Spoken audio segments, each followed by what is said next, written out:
Hello friends, आज हम लोग बात करेंगे बिहार शिक्षक नियोजन के 7वें चरण के बारे में कि कब तक इसकी वैकेंसी आ रही है, कब तक इसका सूचना दिया जाएगा, इसमें वैकेंसी है कितनी, किस तरीके से इसमें आवेदन लिया जाएगा और इसका मेरिट कितना लगभग बन सकता है।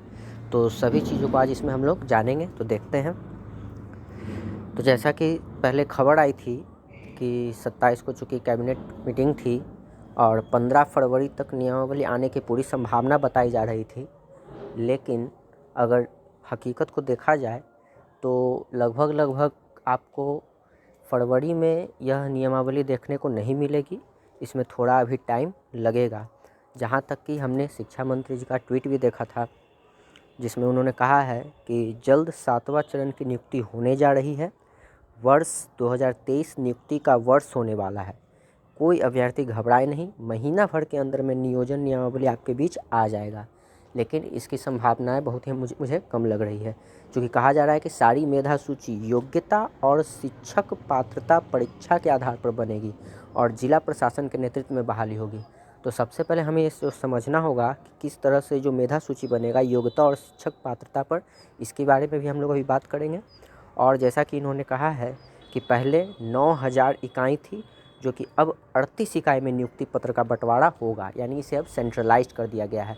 तो सबसे पहले तो अगर आवेदन की बात करें तो आपका आवेदन जो लिया जाएगा वो ऑनलाइन आवेदन लिया जाएगा और उसी तरीके से नियमावली बनेगी। ऑनलाइन आवेदन में आपको पूरी तरह से जब इसकी नियमावली आएगी तो उसमें सभी सूचनाएं आपको दे दी जाएगी। और जैसा कि अगर बात करें कि मेरिट किस तरह से बनेगा, तो जहाँ तक खबर आ रही है कि 60:40 के अनुपात में योग्यता बनाने की संभावना है, यानी सीटेट यानी जो टेट परीक्षा है उसका 60% अंक और एकेडमिक जो नंबर होगा उसका 40% अंक जोड़कर उस हिसाब से आपका मेरिट बनाया जाएगा। और फिर उसी हिसाब से आवेदन जब सेंट्रलाइज्ड तरीके से लिया जाएगा तो मेधा सूची के अनुसार लोगों का चयन होगा। क्योंकि हमने 6ठे चरण में देखा था कि किस तरीके से फॉर्म, चूँकि ऑफलाइन था, उसमें फॉर्म जाकर भरना होता था और आपका पूरी तरह से जो मेधा अंक बनता था वो आपके एकेडमिक नंबर पर बनता था, बाकी बोनस आपके सीटेट या बीटेट से मिलता था।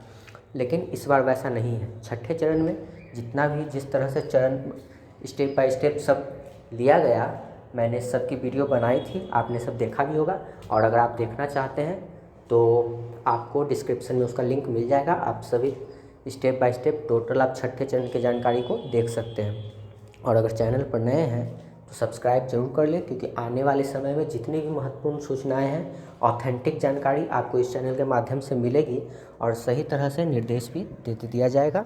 तो अगर हम बात करें कि कब तक इस नियमावली के आने की संभावना है, तो जहाँ तक मुझे लग रहा है ये लगभग होली बाद यानी मार्च के अंत तक या फिर अप्रैल में ही आपको ये संभावना देखने को मिलेगी, क्योंकि फरवरी में इसके बहुत ही कम चांस आने के। तो या तो आपको होली तक आपको इसका इंतज़ार करना पड़ेगा, और जैसे ही आता है और जितनी भी सूचनाएं मिलती हैं वो आपको इस चैनल पर मिल जाएगी।